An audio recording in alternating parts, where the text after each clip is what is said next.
In wheel, not only do we need a flexible spine, but we need to have a good mix or a good balance of strength and flexibility in the shoulders.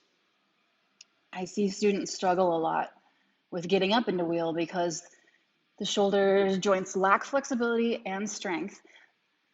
But another thing I see hold people back is the lack of engagement of the leg muscles to lift up.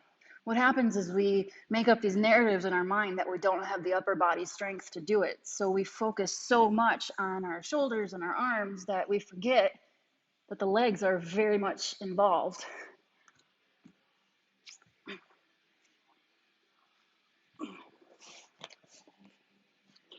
So when you're starting to lift up and wheel, if you're using really just your arms, or if you're solely focusing on that upper body strength and flexibility, this is what ends up happening.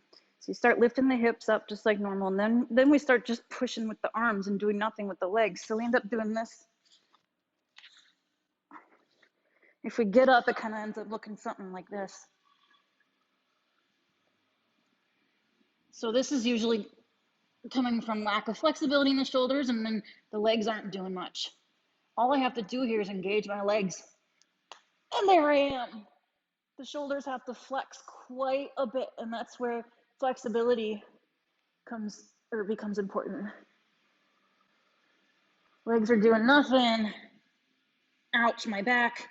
Legs are working hard, my shoulders are stretched, my back feels amazing.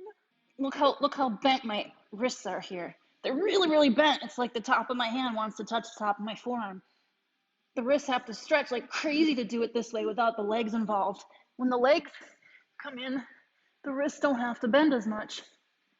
The angle is almost 90 degrees now on my wrist.